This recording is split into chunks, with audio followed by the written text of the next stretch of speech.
কিন্তু সাদা সিধা মানুষেৰ আপনাৰ নিৰ্বাচনী ইমান চালাকি আছিলে সেইখিনি আমি গম আগতে লাভ কৰা নাছিলো।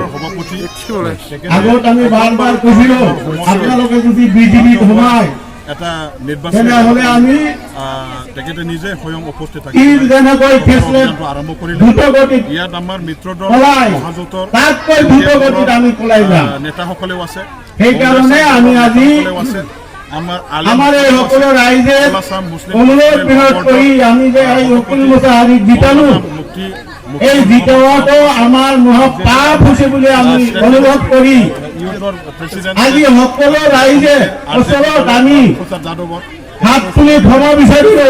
ঠিক তেনেকৈ আমাৰ বহু আপোনালোকে যাতে আমাক ক্ষমা কৰি দিয়ে, কাৰণ কেতিয়াও আমি ভুল কাম কৰা নাই।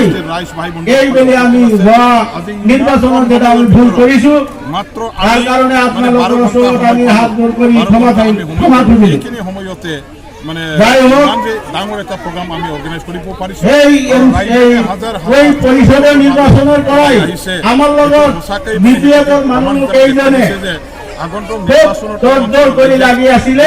দলৰ লগতে একেলগে বিপিএফে অহাৰ কাৰণে সিদ্ধান্ত লৈছে কিবা কাৰণত জিকোৱাটো তেখেতসকলৰ আমি আহিব পৰা নাই, কিন্তু নাছিৰ মোল্লা, কম সময়ৰ ভিতৰত মুন্নবী আৰু ডক্টৰ আলী আপনার নেতৃত্বত 500তকৈ অধিক মানুষ যোগদান করলে, এই যোগদান করা নতুন ব্যক্তিসকলের কারণে আপনি কি সন্দেশ করেন?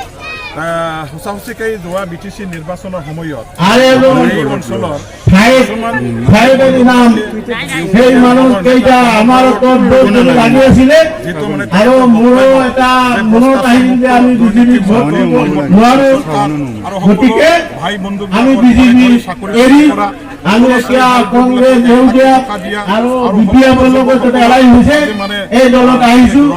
আপোনালোকে যিহেতু আমাৰ কোটাত চাৰা দিছে, আপোনালোকে যাতে অহা নিৰ্বাচনত যাতে এই বিপিএফক ভোট দি নাঙল শ্ৰমিক ভোট দি জয়যুক্ত কৰে, তাৰ কাৰণে আমি সকলোকে অনুৰোধ কৰিলো।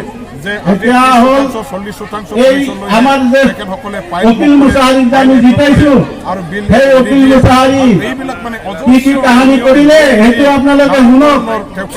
যাই হোক, আমি বেছি ভাষায় কৈ যে অকিল মুছাহাৰী বাড়িতে আমাকে ডাকাইলো জিতার পরে আমাকে বলল দুইটা কালভার্ট লেখা আনো আর দুইটা রাস্তা লেখা আনো, এই দুইটা কালভার্ট আর দুইটা রাস্তা লিখে নিয়ে গেলাম। তখন আমার কাছে টাকা নাই, ইস্টিমেট বানাবার দিল 10,000 টাকা লাগে, ইস্টিমেট বানাবার জন্য টাকা নাই। বাগান সুরারি তাম্বুল বাগান বিক্রি করলাম, বিক্রি করে এই ইস্টিমেট বানাইয়া জমা দিলাম। তারপরে বললো